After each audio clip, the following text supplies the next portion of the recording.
I didn't want to go. The email landed at 9:02 a.m. Subject line, Family Dinner, Friday 6 p.m. The sender, Human Resources. The signature, Looking forward to seeing you there. It wasn't a meeting, not a boardroom discussion, just dinner. With my wife's uncle, the CEO of Stratagem Analytics, and his family. I'd given 17 years of my life to that company. Built it from an underfunded data firm to a $288 million analytics titan. And now, I was being summoned. With a smiley face, I sat at my desk, staring at the blinking cursor in my open calendar. Feeling a tightening in my chest, Ara had called, earlier, her voice warm with cheer. "They just want to thank you," she'd said. And I'd heard the lie behind her words. If this was gratitude, it carried a blade. Then again, it wasn't the first time corporate politeness masked something sharp. That afternoon, I walked the corridor outside Victor Halden's office. Portraits of Stratagem milestones lined the walls. Celebratory ribbon, cuttings, soaring graphs, our legacy. Each photo held a memory of sacrifice. Late nights coding predictive models. Weekends lost to data normalization. My own victory lap. In print. And now I was about to celebrate something else, or bury it. At 6 p.m., precisely, I stepped into the rooftop restaurant. The glow of string lights and candles reflected on glass tables. A gentle breeze carried distant sirens and faint laughter from the street below. I wore my usual tailored navy shirt, and the watch Ara gave me 5 anniversaries ago. It felt heavy on my wrist, as if weighed with history.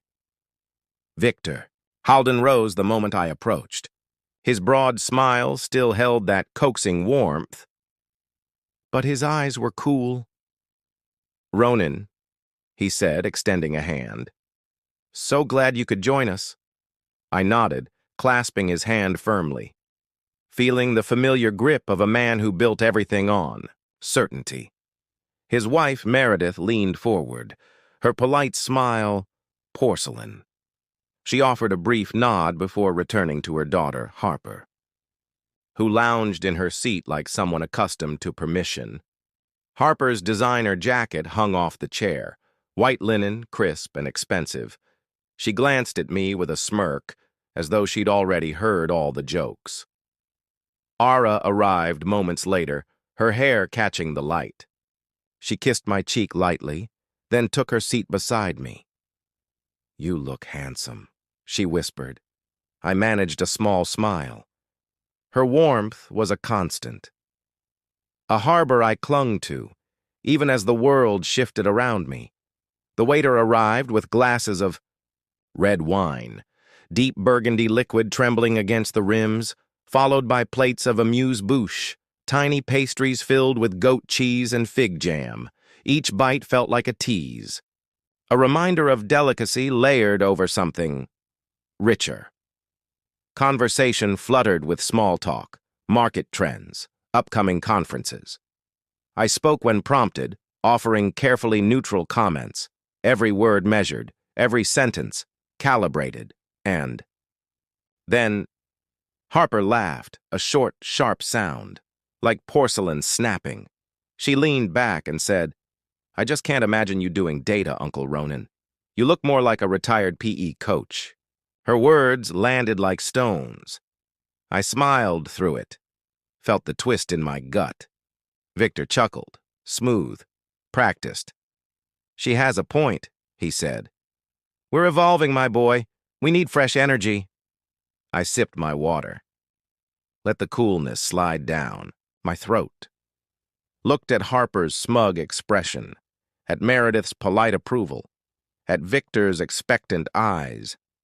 I wondered when respect had become a commodity, something they could trade like stock. The main course arrived, lamb shank, served. On a bed of roasted vegetables, I picked up my fork, tasting the herbs and garlic, letting the flavor anchor me when words failed. Victor raised his glass in a mock toast. "To new horizons," he said. I lifted mine, kept my face neutral. Then, he dropped the blade. Harper will be shadowing your role, he announced. By next quarter, she'll step in as head of analytics. Silence. The table waited for my reaction. I placed my glass down gently. Congratulations, I said, voice steady. I paused, took a breath. I've given everything to Stratagem for 17 years. It's been my life. Victor nodded, as if that explained everything. And you've earned a moment off, my friend. I smiled wider, a wet, uncertain gesture. I folded my napkin, stood, chair scraped, the air hummed around me. I met Ara's eyes, hope mingled with sorrow. I met Victor's expectation and relief. Thank you for the dinner, I said, and turned. My footsteps echoed against the rooftop tiles as I walked away. Behind me, whispered laughter. They had no idea what was waiting in the morning. Light. The undersigned, Ronan Avery, is entitled to a 12% equity share in Stratagem Analytics, with full voting rights on all leadership and structural changes unless otherwise relinquished in writing. There it was, plain as day, not buried, not expired, and critically, never amended, untouchable, unless I signed off, and I hadn't. My laugh echoed into the empty room, not loud, not bitter, just a low chuckle, at the poetic arrogance of people who thought I wouldn't remember my own safeguards. They'd forgotten the very paper they begged me to sign. I hadn't. And now, it was going to be their undoing. I reached for my laptop and scanned the PDF. Versions I had stored on an encrypted drive. I back them up every year. I have it, really. Just like backing up code repositories and system models. Always save your blueprint. I clicked open my contacts and scrolled until I found her name. Amani Brooks, attorney. She'd been with me for years. Handled my estate. Helped restructure my personal holdings when the IPO hit. Cleaned up licensing trails. She was sharp, discreet, and relentless. I tapped her name and hit dial. She answered on the second ring. Ronan, she said, you don't usually call before noon unless someone's suing you, or you're planning to sue someone.